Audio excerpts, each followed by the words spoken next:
Well, here's a bit of a treat. I'm actually talking with someone that is actually a customer of the company that I work for, which is unusual.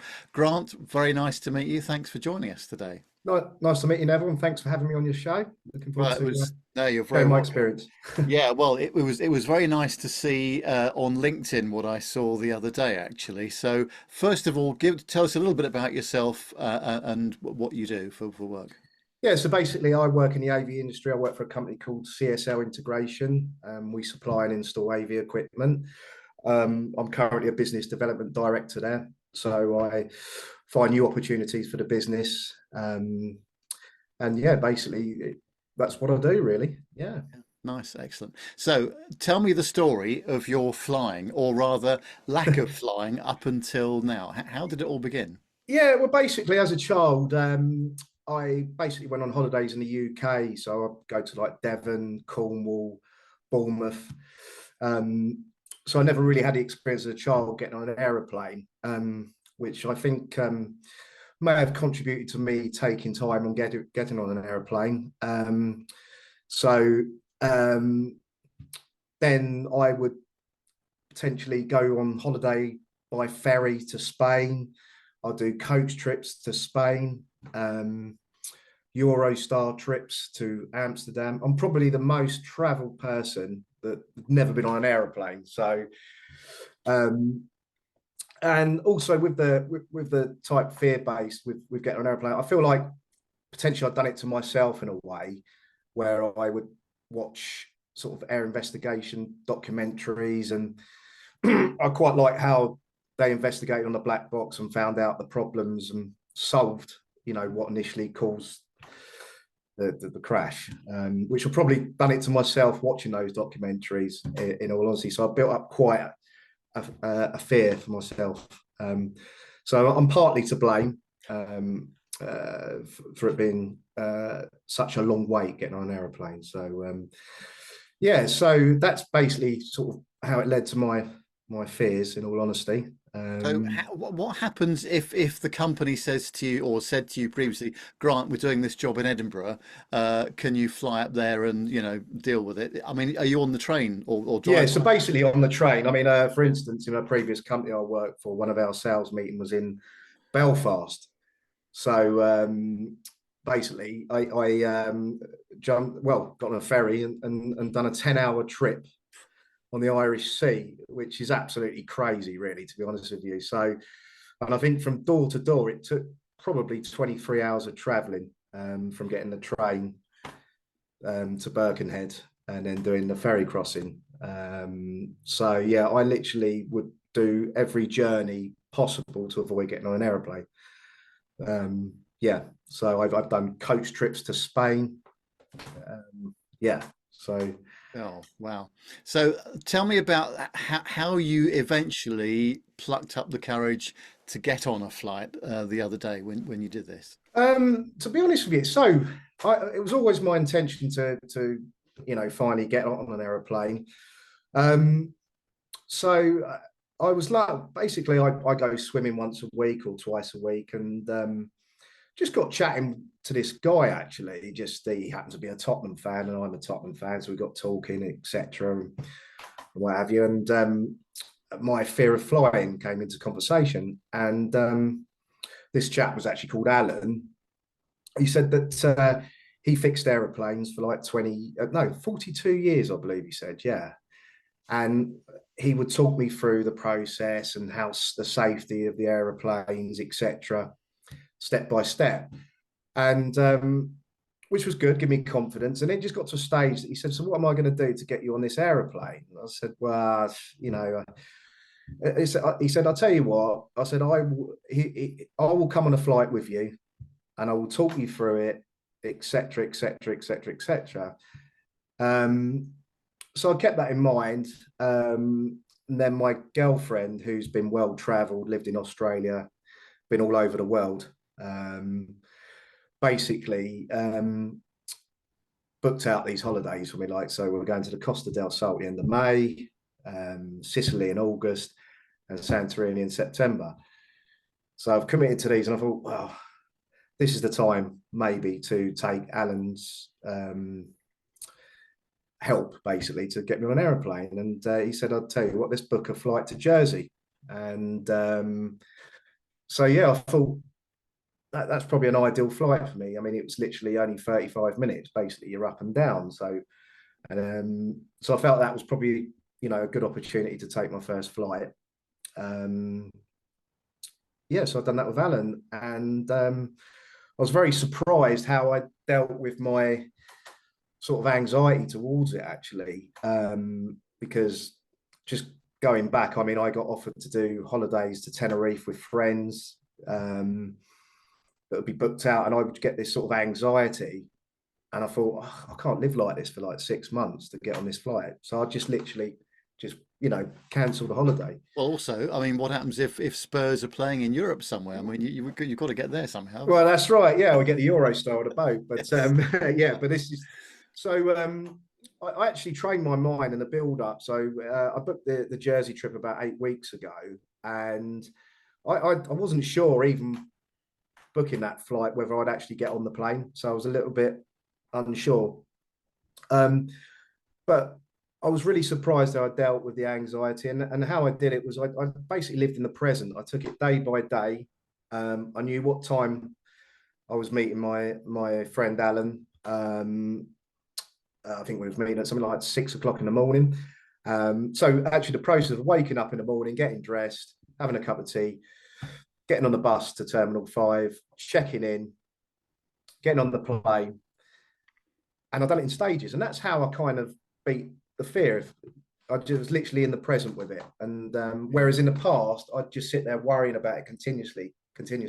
So That's a really interesting approach, actually, and I'm sure that sort of way of operating will help a lot of people as well. And I guess having Alan with you made a yeah, big difference because he's the fellow that is the maintenance engineer or one of the maintenance engineers on these aircraft or yeah, at an airport. yeah. So he knows what he's talking about, doesn't So yeah, he was literally talking. I called him my coach. Actually, it was yeah, it's very surreal because I feel like I was lucky to meet Alan, and I was meant to bump into him swimming because I'm not sure I would have ever done it without him. Actually, in all honesty, I like to think that I would have done it, but because of the way he calmed me down, and I have to say, as soon as I got on that plane, I made a bit of a joke. This is my first flight, and the flight crew, I mean, I've got to admit, they kept me at ease straight away. I just felt so calm. I just looked at them and I just thought, it took all the well, I didn't have any anxiety at all anyway, he? but it just made me feel so calm.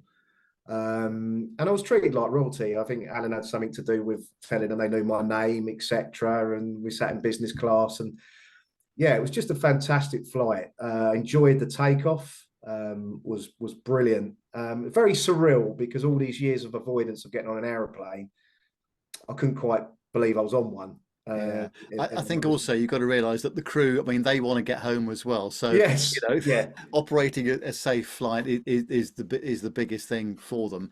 And it was great because my experience of certainly seeing BA crew in the past, they are very good when they know they've got a nervous flyer on board. yeah, yeah. And so, all these years when you've not flown and your mates have been going off on holiday and other things have been happening where you've been on the boat or the train. How difficult was that for you to do that? Very difficult because, to be honest with you, I became a bit of a party joke, to be honest with you, because everyone else is flying and I'm taking these ridiculous long journeys to get to destinations that would take literally 30, like for instance, Belfast, I think it was only 45 minutes. And I remember one of my friends took a picture of my boat and he sent it to me, and he'd already got home and I'm still on that boat. So yeah, to be honest with you, it has been a bit of a party joke. And one thing that's really good now is now I don't have that conversation, because if I meet someone, I'd said I'd never been on an aeroplane, and people were in disbelief that I'd never been on an aeroplane. They understood the reasoning why I hadn't been on an aeroplane, but they found it quite funny.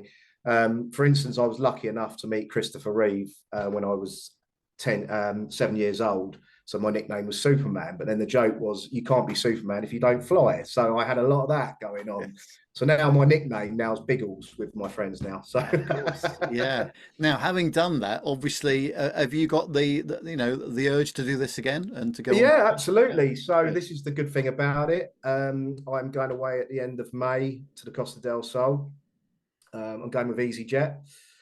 And I'm very much looking forward to it. Would I say my fear's totally gone? No.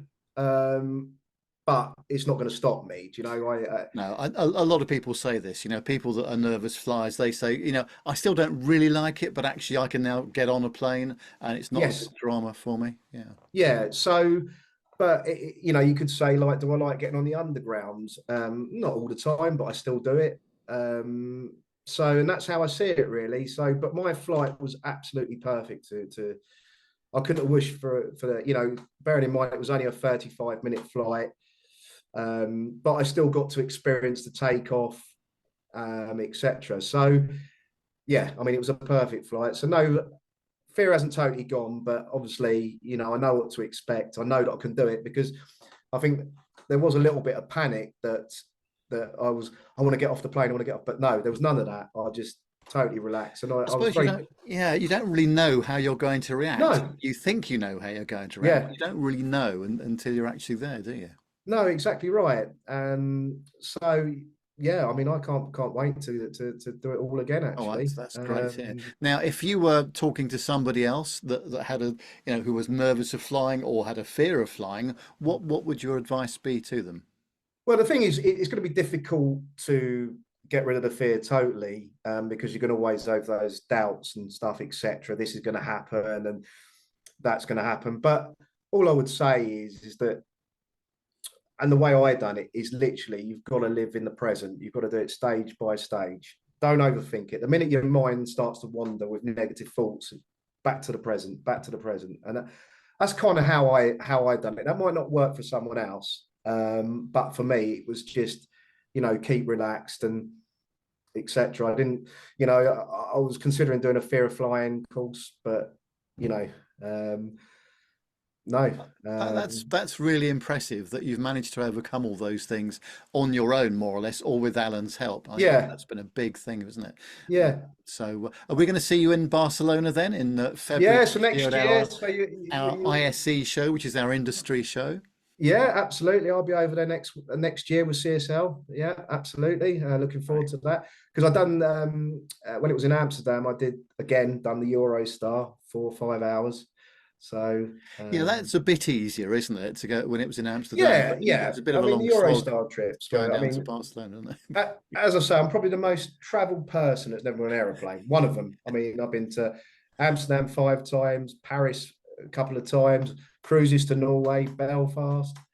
So out of Yeah. all these destinations, the only time I got on an aeroplane was to Jersey, which is crazy, really. And yet, funnily enough, I'm not a big fan of ships and stuff like that. I used to do trips many years ago from Harwich to Gothenburg, which was a 23-hour trip. And when that North Sea is choppy, it's just not a nice Yeah, place to be, I've got to say.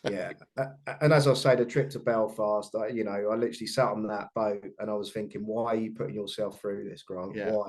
Why are you doing this? Yeah, and I So think when you understand that, all the safety protocols and how these crews and the maintenance folks operate, everything, and you've actually experienced it for yourself, yeah, it's a big leap forward, isn't it? yeah, yeah, certainly is. Well, Grant, I really appreciate you telling us your story today, Yeah, and I think it's given a lot of other people hope that may not be keen on flying, and if they take your advice, yeah. then that's definitely a good thing. I'd say this, Neville, if I can do it, anyone can do it.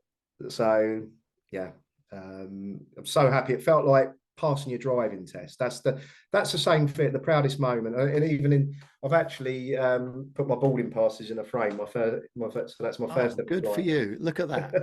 Oh, fantastic. And it actually it gives you the freedom, doesn't it? As you say, just like passing your driving test, you can now get Yeah, out there and do a lot more things, can't you? yeah. So no, it's the best fit, one of the best things I've ever done, and I look forward to doing it again. And thank you for having me on your show.